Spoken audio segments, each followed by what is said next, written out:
Okay.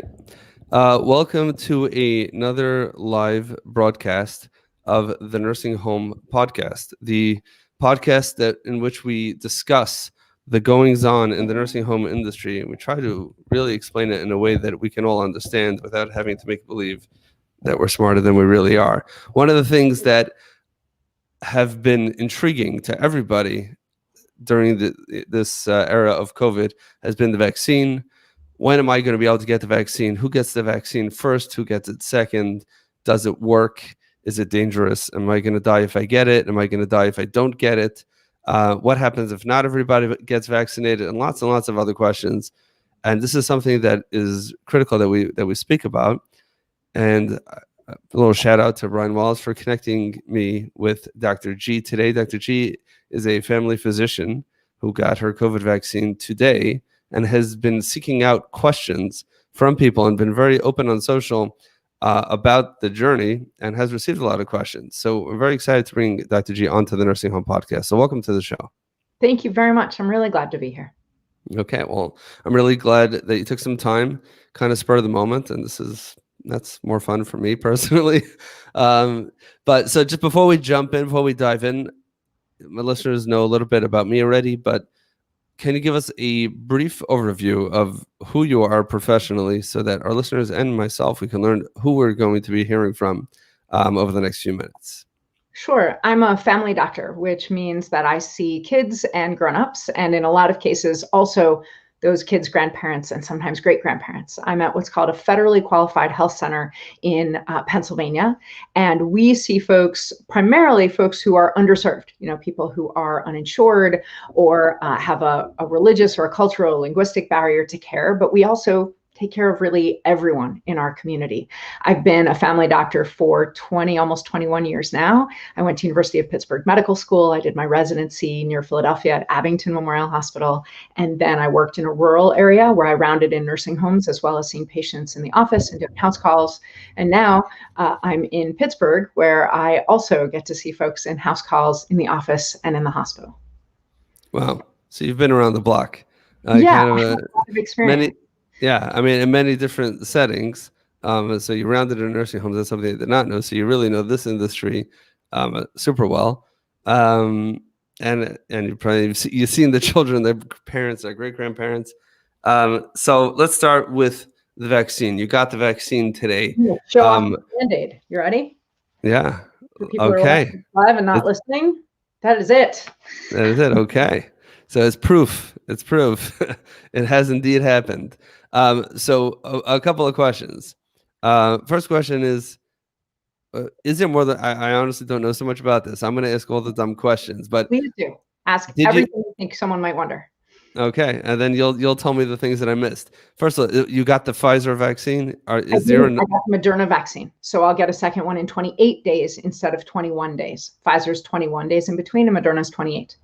Okay, so are there other vaccines? And you don't have to know all the answers either, because I know this is new. But if you ask me something that I don't know the answer to, there are 10 vaccines actively in development in the United States. And I don't know, you may have listeners outside the US, but there are 10 vaccines in development here. And right now there are 2 that have been given emergency use. And these are the 2, Pfizer and Moderna. But in January, February, we can expect to see other companies also being able to distribute their vaccines. Mm-hmm. And are these essentially the same vaccine, just different Coke and Pepsi?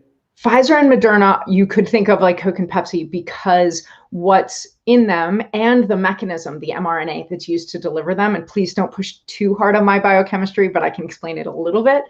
They're very similar. I'm sure that there would be Pfizer and Moderna executives who would tell me I'm wrong, but in the scope, very much like not being in the beverage industry, I would say Coke and Pepsi are pretty similar, although I think they taste different. They are pretty similar. Mm-hmm, mm-hmm. Okay, so both of them are 2 doses. Now, I know the Pfizer vaccine, I think, is one that had some significant challenges in regards to storage and very low temperatures. Moderna, the same thing? Pfizer needs more specialized care than Moderna, but Moderna isn't something that I could stick in my home freezer either. Okay. And this is on the spot here, so I'm just processing this. Sure. Who are the ones who are administering these vaccines? So in anyone can be trained to administer a vaccine, almost anyone, really. But there is a short training course that everybody who's doing this is taking. And I mean, it's online, like everything is right now. It's the safest way to be, but it's not a technically complicated procedure. Mixing up, making sure the care of the vials, that you follow the instructions really carefully. For example, once a Moderna vial is taken out of the freezer and opened, it's got 6 hours for those doses to be used, and there's about 10 doses per vial. So it's got 6 hours for those 10 doses. So for example, where I went, we were making sure we had folks staggered so that people didn't see each other because of social distancing, but making sure we could get 10 people in a reasonable time frame and not waste any doses. Mm-hmm. Okay. And as far as who gets it and who doesn't get it, like how does that work? So you're a physician. So I assume if I wanted to get it, it wasn't an option for me. Not yet. So I want to answer your question in 2 ways. Who do we know it's safe for? We know it's safe for non-pregnant, non-breastfeeding adults, actually people 16 and older. Okay, so that's who we know right now it would be okay to give it to. What you're talking about is the supply and demand issue. So because it will take some time to get enough doses into hospitals and community centers and things like that, the government has stratified who should get it first, who should get it second, and those recommendations are still being rolled out. So definitely the first folks to get it in a lot of states, and some states have gone a different way, but in a lot of states, and the recommendations coming out of the National Institutes of Health and the CDC and the FDA are that frontline healthcare workers and nursing home residents be in the first group. They've also made announcements about the second group, but some governors have decided to sign executive orders and go around that. Mm-hmm, mm-hmm. Okay. So everyone gets it whenever they get it. Okay. So I have like 4 questions coming at the same time. Let me try to do this one at a time. Sure. Again, this is not a physician question, but you know more about this. Is this ever going to be mandatory? So there is a difference between mandatory, like, are you going to throw me in jail if I don't get it, and required. So I do believe, I see kids in my practice, and there are anybody who's ever taken a child to the doctor and for a well visit has been talked to about immunizations, and there are what are called required vaccines and recommended vaccines. Mm-hmm. So vaccines go on the required list. That means schools will require them. That means youth programs will require them. Certainly, workplaces can mandate vaccines. A lot of nursing homes, I'm guessing, and I'll ask you, but as far as I know, certainly from some of my patients who work in nursing homes, certain nursing homes say, if you want to work here, you have to get the flu vaccine. Mm-hmm. You don't have to work here, but if you want to work here, you need to get the flu vaccine. Right, even if you're the administrator and you're pretty much hands off with the residents. So they may mandate the flu vaccine. So that would be mandatory in that workplace. It might be, and some states it is and some states it isn't. The flu vaccine might be required as one of the school vaccines or for different youth programs or different jobs. Some states, they require their EMS and firefighters to have their flu shot, and some states they recommend but don't require. So that's maybe the language we're talking about. When people talk about mandated, they tend to think like, well, what are the police going to do? Right. So I think of mandated in terms of you can't come in without it. But you don't have to come in. There's no law that you have to work here or that you have to be in our program, whatever. And then will the state place it on the required list or the recommended list? And I don't know. It's going to depend on several factors, mostly how prevalent this virus stays in our community. H1N1 had a vaccine developed against it. It didn't stick around long enough. The virus itself didn't have a strong enough impact for a long enough period to become a required vaccine. It stayed on the recommended list. Does that fully answer that question in English?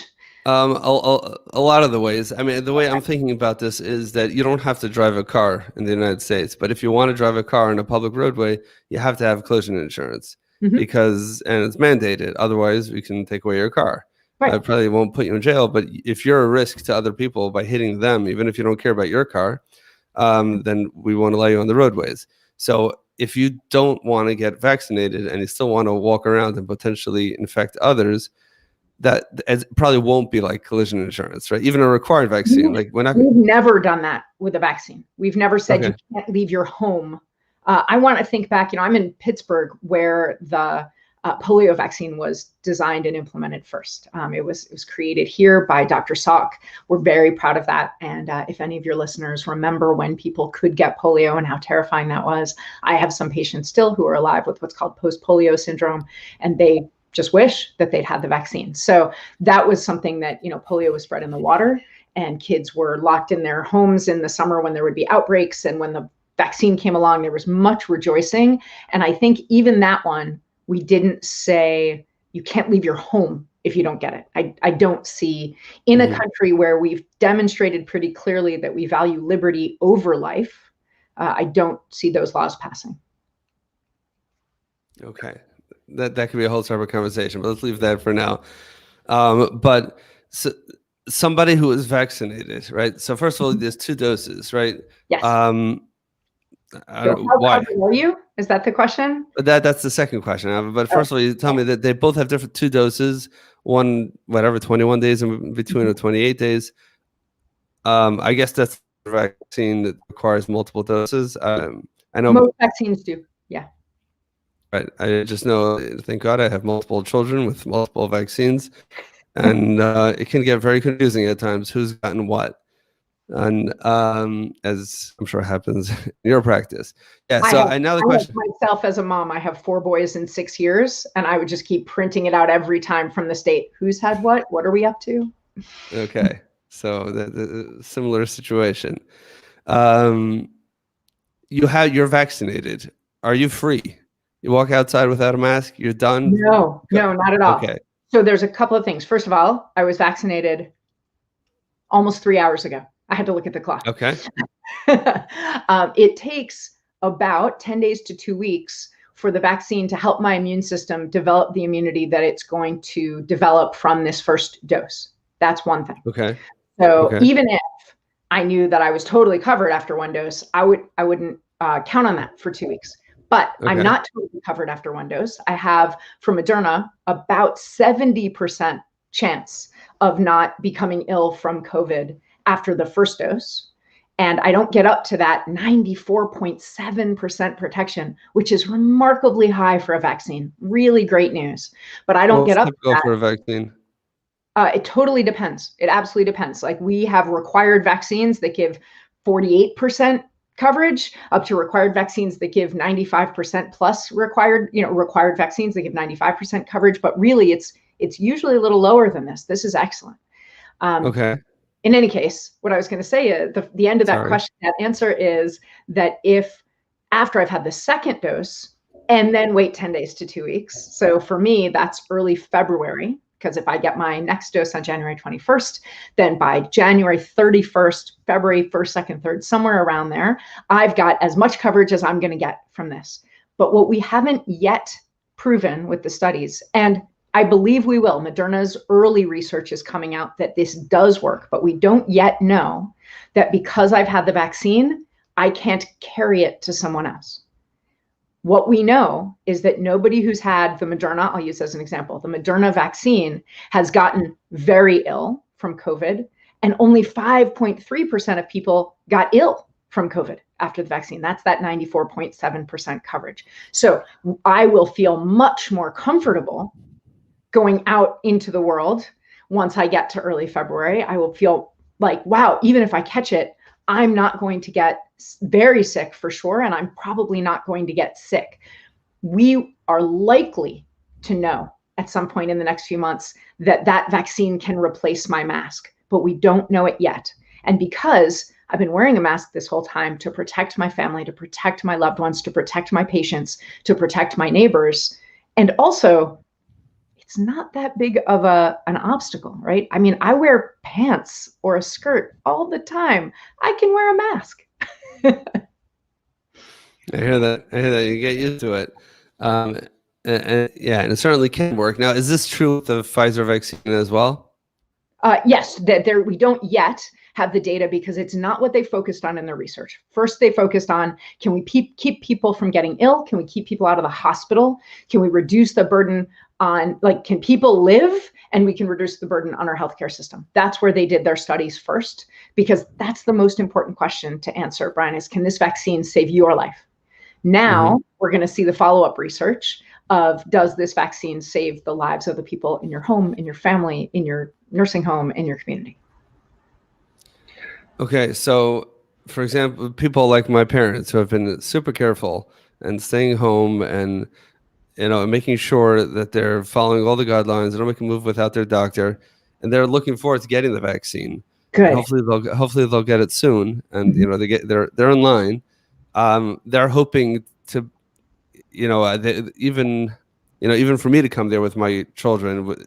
So even with social distancing, only some of the kids, the ones that we could trust, that they'll actually maintain, a safe distance, and it's a challenge, obviously. Sure. So they're hoping that once the vaccine comes, this is actually what we spoke about when we were there, because it's a strange type of meeting, is that they'll be able to somehow get a little bit more of a semblance of normalcy in their life, and specifically for them at their stage in the game, they don't want to take any chances. So yes. This is not I don't want to burst anybody's bubble, but that's probably not going to happen right away. Right? So I want to push back on that a little bit. I'm actually doing a call Monday evening for a nursing home that's getting the vaccine available to be administered Tuesday in Florida. And so the residents want to ask questions Monday night. And one question, they sent me some of the questions beforehand, and a lot of them are, why should I get this? Well, I'm going to say to a senior who's eligible for this vaccine, right, who's old enough to get it, because it depends on what state you're in, how old that age limit is, so I don't want to give a number. I want to say, once you have had both doses of this vaccine and gotten 2 weeks out, you can hug people. You won't get sick. Your parents, once they've had the vaccine, they can hug people. I can't yet say, Shmuel, let's say, and I hope to God you don't have this, but let's say you had someone of your kids who was at risk for some reason. I couldn't say to you, it's safe for that child to hug them, because for that child's sake, because we don't yet have that proven. I think it will end up being true, but we don't know it for sure. But it will be safe for your mom at 2 weeks after her final dose to hug her grandkids, because she won't get ill from COVID. Okay. I'm going to let her know. That chokes me up. When I think about my dad, who's going to turn 82 in February, and moved to this city to be close to me and his 4 grandsons, I want that for him. I mean, I want it for me too, but I really want it for him. Wow. So that is fascinating. So that is a game changer. So, but you're saying that because from let's say my children's sake, thank God they're not especially high risk. Great. So it wouldn't be different than any other healthy adult. But then my question, I guess, is that we are trying to maintain social distancing. Anyone who's not immediate family. Good. So just because they were vaccinated, they could potentially transmit it to my children. Right. That part I can't prove yet, because there isn't the science there yet. I really hope that if you and I talk again in April, we'll have a different conversation, because we'll know things then that we don't know now. But based on what we're sure of now, I have to say that's got to be the line. We got to still wear masks and socially distance, unless both people have been, to know that both people would be safe in the hug. I'm picturing a hug. Can you tell I'm a hugger? To know that both people would be safe in the hug, they both have to be a couple of weeks after their second dose of the vaccine. Oh, okay. So technically, even if it did not prevent transmission, but if everybody gets vaccinated 100%, so then it would be as if it never happened. I that's probably doubtful to assume that everyone's gonna be vaccinated, because just like for any vaccine. First of all, there is, in every population, there are some people who can't take a vaccine. They're on immunosuppression medications, or certain other situations where the vaccine isn't safe for them. That's why they're counting on all of the rest of us to get it, because that will drive the numbers of the virus. That will actually start to extinguish the virus itself. That's what people mean by herd immunity. When there's enough of us who are immune, there aren't enough hosts for the virus for it to continue to flourish. And then it can die by itself. Yeah. Hang on one second. I'm sorry. I'm going to cough. Okay. Okay, no worries at all. Okay, there's one question that did come up here. I put a comment over here on the screen. I think you could see it as well. This question is, Dr. Chi, have you heard anything about side effects from the vaccine? So I know the media, as soon as there's anyone with a side effect, we're going to blow it up.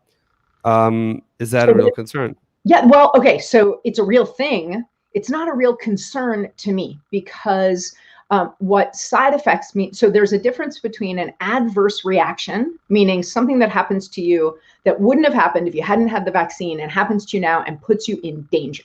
That's what we call, in pharmaceutical companies, call adverse reactions, right? Like, is bad. And those are the ones that I'm nervous about. When you look at some of the Moderna numbers, remember 30,000 people in testing got this vaccine, plus 30,000 people who got the placebo. And the reactions that folks are talking about saying, oh, well, look, 3 people had this. Well, it turns out 2 people had it in the placebo group too. Certain things just happen when you're talking about tens of thousands of people that would have happened even if the vaccine had never been on the horizon, even if the pandemic had never been on the horizon. But I want to mention to the person who asked the question, it's a great question. Right now, doesn't hurt. Tomorrow morning, one of my kids touches that arm, I expect to be pretty irritable with them. My arm is for sure, almost certainly going to be sore. Also, 6 to 10%, I think, with Moderna, of folks get headache, fatigue, body ache, fever, some symptoms. This is one of the ways to know that your immune system gets it, sees that this is a problem. A fever is actually an immune response. Your body creates a fever when it detects something foreign that can't live at 101 degrees Fahrenheit, but you can. So it does that to try and knock it out. Kids, God willing, as soon as we can start to vaccinate kids, are going to have even more robust fever responses to the vaccine because their bodies are better at mounting a fever response from the time they're babies because they don't have as many other defense mechanisms like adults do. So I actually expect I may feel kind of lousy this weekend. Those are side effects like you asked about and not major reactions, adverse reactions. Mm-hmm. And that can be typical of other vaccines as well? Mm-hmm. Absolutely. Okay. So that's a very important distinction. There are a typical side effect and those sorts of minor things that are indications that the body is recognizing this foreign But it may not substance. feel minor. You might feel really sick for a few days. You can always call your family doc, your healthcare provider, and say, should I feel like this? But Mm-hmm. especially now, I'd say don't go to the ER first unless there's difficulty breathing or something else really startling. If you're just not feeling well, call your doc and run it by them and find out if it's a reasonable thing and what you can do to feel better because it's only going to last a few days. Until the next dose. No, actually, I expect to have several good weeks before the next dose. It's going to last a few days. And then I expect more side effects with the second dose because my body already recognizes this and says, wait, we know this is bad. Mm-hmm. And then I'm fully immunized. Cool. So you got to thank her from Ellie for answering her question. Thank you. I appreciate it. But okay, so what about adverse reactions like you mentioned? Have those happened? How frequently have they happened? Do you know? So And what could be expected? I apologize. I don't have those numbers and figures at my, on the edge of my tongue the way I do about side effects. But I can tell you that they had fewer adverse reactions and certainly fewer dangerous adverse reactions in a study. When there's one dangerous adverse reaction, they have to stop the study. Remember that the Pfizer study stopped for a little while early in the fall. Sometimes they stop by region. We only stopped ours here in the US. Europe kept theirs going because they didn't see anything like that. It was one person who was eventually determined that was a disease, an issue in their brain that would have happened having nothing to do with the vaccine. And it was one person. It is far safer if you want to think about, am I going to die? It is far safer to get the vaccine than to take your chances with this virus. Take your chances with the virus, meaning getting the virus or of getting the virus? I've certainly heard people say, well, if I want to be immune, I'll just get it. It won't be that big a deal, except that at every age, children least of all, but even children are dying from this. Nobody's dying from the vaccine. It's safer to get the vaccine than it is to get the illness. Also, people who've had the virus just a little, right? They had it, but they had mild symptoms, or they know for sure they were an asymptomatic carrier because they had a positive test, but no symptoms. Those folks seem to have some immunity, but for as little as a few months, because it wasn't enough for your body to say, oh yeah, this is bad. We're going to recognize this. We're going to crush it when it comes back.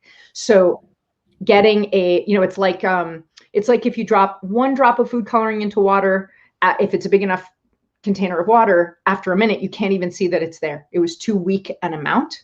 The vaccine is the same amount every time for each adult. And we know that it's enough to trigger your immune response so that you will be protected. So there's word on the street, and I had COVID, not me, but let's say someone had COVID. Now I have antibodies. I'm good to go. It's like I was vaccinated. And for 90 days, that's true. For 90 days, that's true. And it would be lovely of you to step to the back of the line so that folks who haven't had it or don't know they've had it, or are at higher risk in some way, could get vaccinated. But we only know that that's true for 90 days. So please don't take that to mean I never have to think about this vaccine. Shmuel, if I can, I'd like to talk about why it's so hard to consider taking this vaccine. In addition to being a family doc, I'm a resilience expert. I do a lot of research and writing and speaking, even on TV, about resilience. And the thing about resilience is that when we're confronted with a change, any change, our brain goes through certain processes automatically to try to protect us. Think about when you found out that your community was shutting down because of COVID. The very first thing you thought about was, wait, what are we going to lose? Am I still going to be able to do my job to support my family? Will I still be able to get the food they need? What if my child needs to go to the doctor? Like, what am I going to lose? And the next thing that almost everyone's brain does, not just with that change, but with any big change, is think, is this really necessary? Is this really the right? They distrust. Is this right? I am skeptical. And being skeptical, that keeps you and your family safer. You got to think it through and be a critical thinker.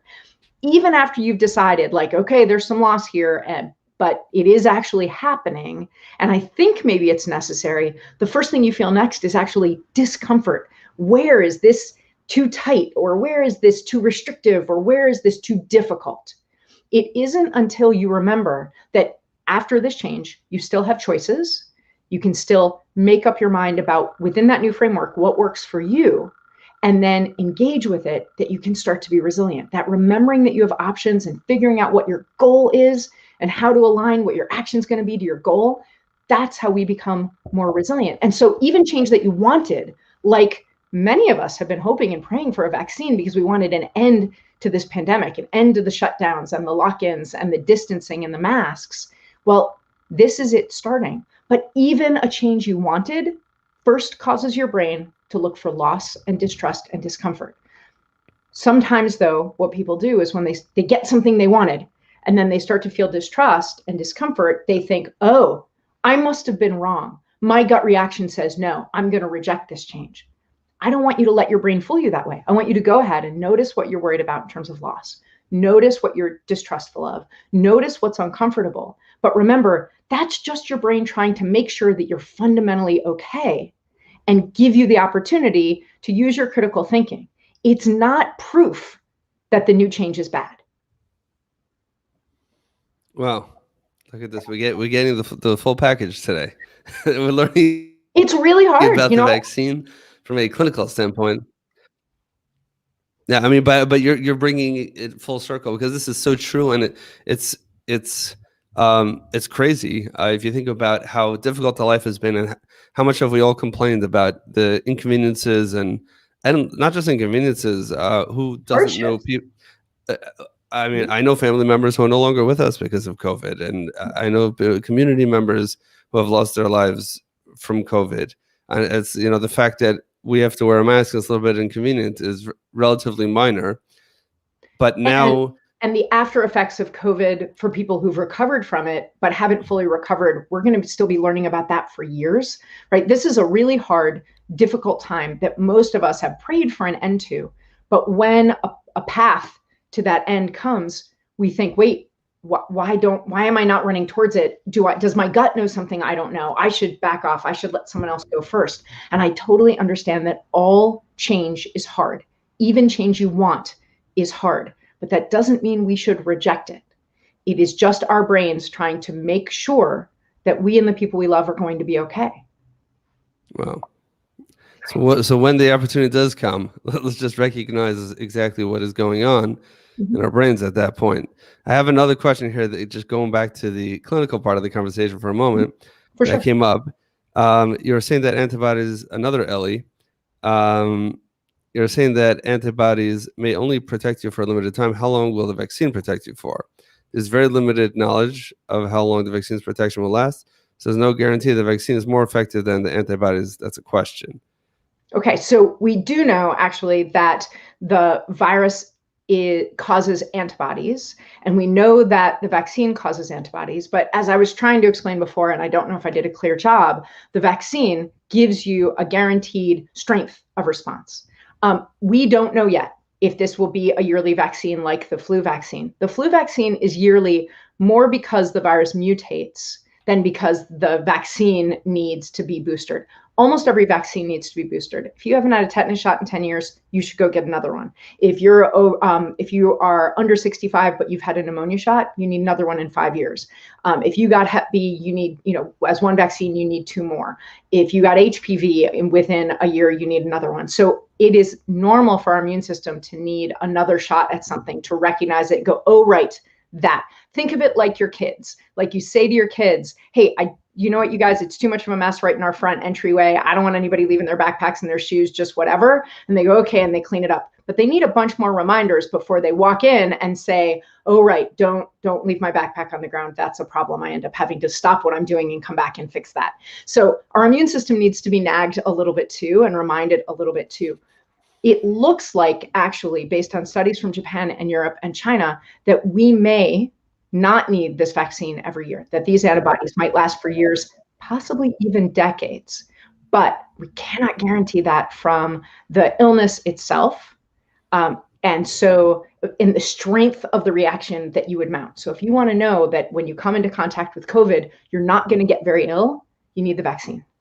And there's no harm in this, right? It's not to say there are no side effects, and it's not to say that there are no possible adverse reactions, but they are more mild than several other vaccines that I've given to my kids. Something that happens in my office, Shmuel, a lot is that because I absolutely see patients who are vaccine hesitant, and they'll say to me, well, you're getting money from Big Pharma. So I'd like to say right up front, I've never seen that check. If I'm getting paid by Big Pharma, the checks have all been lost. And so all my colleagues. It's in the mail. Yeah, exactly. Maybe it's in the mail. I've been a doctor for 21 years, though. I think it's not coming. I'm not counting on it. The other thing is I say, look, if you don't trust me about anything else, can you trust me that I love my children? All 4 of my kids have had every vaccine that I can give them. And I have, under my hands, taken care of people who have died from or been injured from every vaccine preventable illness on earth. So please consider that I'm coming from a place of really wanting you not to die. Wow. That's a powerful statement.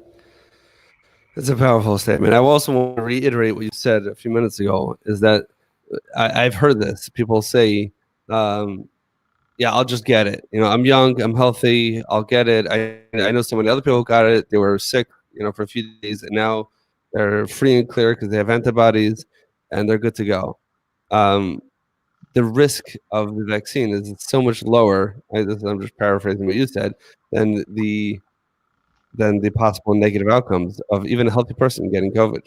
And COVID is so contagious that I don't want you to think, well, would I rather get it or get the vaccine? I want you to think, would I rather watch the most vulnerable person I love get this from me and suffer from it, or get the vaccine? Okay. Now you're for sure getting a check from Big Pharma. That was a good I sales wish, pitch. man. Like, that'd be cool. It would be. That has been extremely, extremely helpful with just dispelling some of the myths.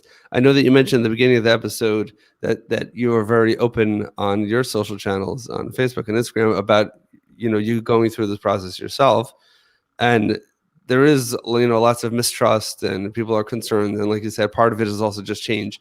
Are there other questions that people have asked that we have not yet addressed, that if we have a couple more minutes we can address them now? For sure. The biggest, most frequent question that I'm getting is, Dr. G, how can you trust a vaccine that was developed so quickly? And that's a myth.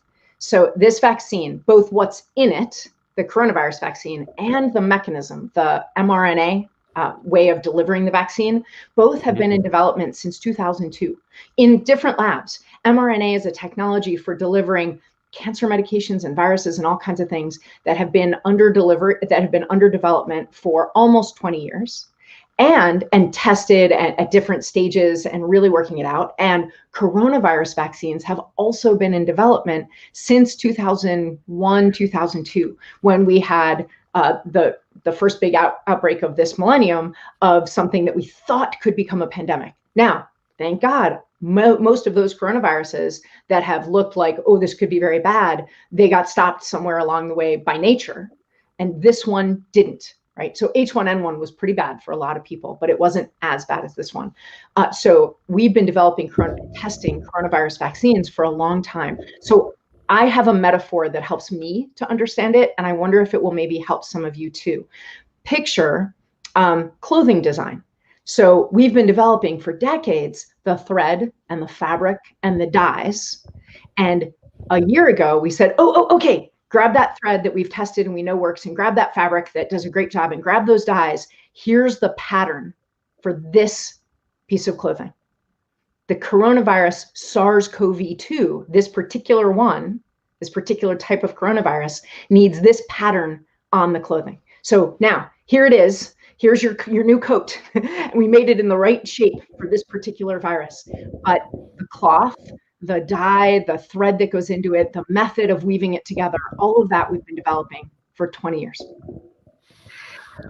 Wow. So basically, it's not new. And what we've rushed to design is basically the graphic design. What we've been rushing to do is the pattern of the vaccine. Paris and Milan and New York, they come up with new clothes every year. Yeah, this is true. It is startling to feel like we've been told it takes years and years and years to develop a new medication, and boom, they pulled this one out of nowhere. I promise you, they didn't pull it out of nowhere. Also, testing usually takes longer, not because it's more rigorous, but because it's harder to get people exposed to what we're testing. The only advantage of a pandemic is it's not hard to get your subjects exposed to the virus. Well, yes, because people do ask that. You're rushing to do this. Maybe it's a political thing. People want to take credit for, for solving it either now or later or whatever. Or there's a lot of money to be on the table. There's all sorts of other reasons why people want to rush it. And for the business-minded folks that you have, go ahead and read a little bit about how pharma actually doesn't make money from vaccines. It's a loss leader for them. Moderna, when they make money from this, it's going to be from that mRNA technology to deliver cancer drugs and other things. But vaccines turn out not to be money makers. It turns out to be one of the things the big pharma actually does for social good.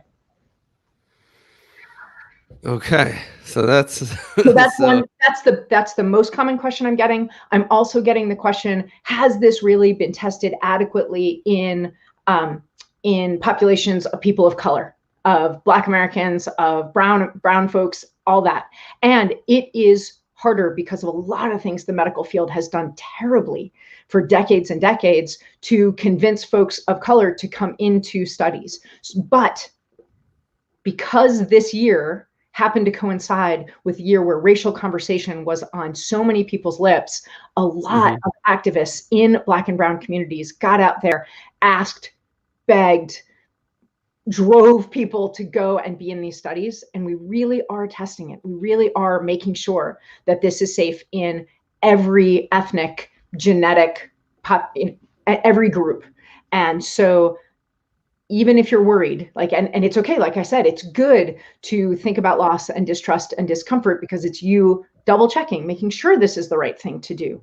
But I can tell you, I really do trust the research that shows that this is the right thing to do for adults who don't have a medical contraindication in every group. Okay. One last point before we'll let you go, and we went much longer than I promised. Sorry. Adults, just what you said right now. So let's say nursing home residents, bring this full circle. So they all have a whole host, not all, but many of them have a whole host of conditions and all sorts of meds that they're taking. I understand that the frontline healthcare workers should all be vaccinated. How safe is it for the nursing home residents themselves who do have serious conditions to take the vaccine?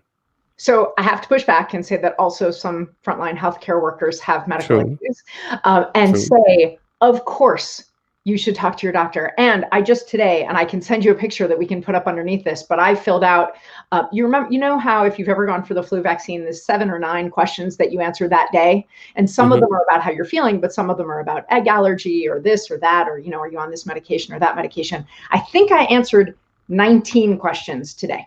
So there is a questionnaire, a yes/no questionnaire at the beginning before you take it, or before that nursing home resident takes it, that's going to need to be filled out to make sure that they're appropriate.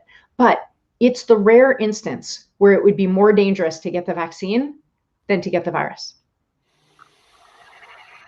Okay, amazing. I think we really covered the bulk of these questions. Whirlwind conversation. Yeah, definitely a whirlwind conversation. That's a good way of putting it.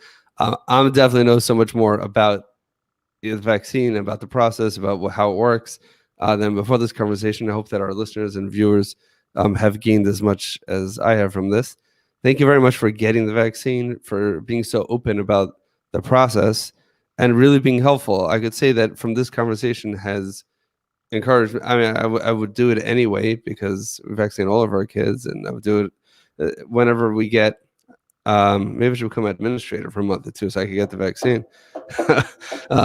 Anyway, but the point is, this is much more calming because we're talking about straight facts, addressing all the issues, than just having a famous politician, celebrity, whoever, exactly, do it on camera, because it's almost like the ice bucket challenge, right, of 2020. And Shmuel, I'd really like to invite anybody who's listening to get on my social media channels. Also, I am going to put up a video most days for the next couple of weeks, and then maybe once a week, and then after I get the second dose, and let you know how I'm feeling and answer more questions. So I'll give a little bit about what I'm going through, but mostly answer the things that come up for you that you're wondering about as you work through your own resilience cycle about the loss and distrust and discomfort of a change, even though it's leading us to the future we have all been hoping for since last March. Yes, this is true. And we see from Yitz Rubin is sharing that this was super helpful. And thank you to you, Dr. G. So thank you for coming on. And I will wrap this up with my personal thank you for coming on the podcast, really, last minute type of thing. For sure. But this has been super beneficial. If people want to learn more about you, about your talks, about your work, where's the best place for them to follow everything that you're doing? The easiest place to follow me is my website. That's askdrg.com. But I hope also, because of the videos I'm putting up about this, that you'll come find me on Facebook or on Twitter or on Instagram, also at Ask Dr. G.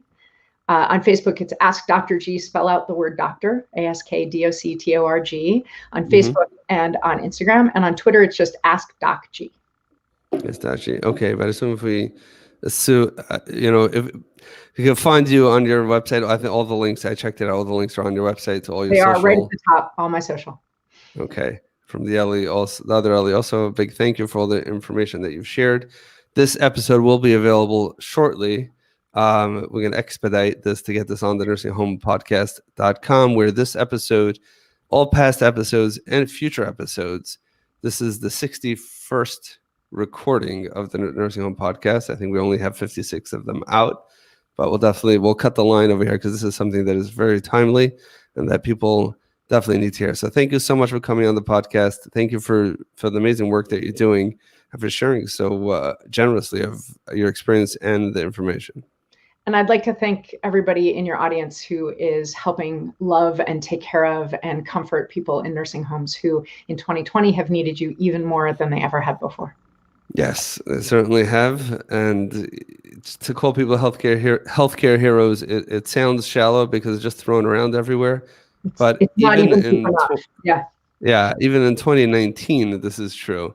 I'll end with one story that I've heard. I know this is late, but if you have 2 more minutes, I'll end with one final story that I've shared on the podcast before. And I don't remember where it was, but I was at a nursing home event. And the presenter said that anyone who has walked in the snow to their nursing home, please stand up. And 100 people stood up. They said anyone who walked more than a mile remained standing. And there were probably 50 people still standing. Whoever worked, you built it up 3 miles, 4 miles. Finally, it was up to 5 miles. There was still around 10 people standing. He said, who walked 10 miles or more? There were still 2 or 3 people standing. What job that pays the wages that unfortunately nursing home employees get paid attracts a type of caring, selfless human beings that are caring for strangers in such a, with such dedication, risking their health to get there. Rain and shine. This is pre-COVID. During COVID, people were getting paid as much to stay home, as much, they could have stayed home and literally gotten the same amount of money or more money than in the nursing home. But that's a separate conversation. And they still chose to come and be exposed to it, not knowing anything, being told regulations that were being developed and didn't always make sense, and trying to use PPE that we thought worked this way, then we found out it worked that way, and just throwing themselves in there. So it is understated on probably on this podcast. I'm happy that you brought that up. So, but again, thank you so much for coming on the podcast, and we really appreciate everything.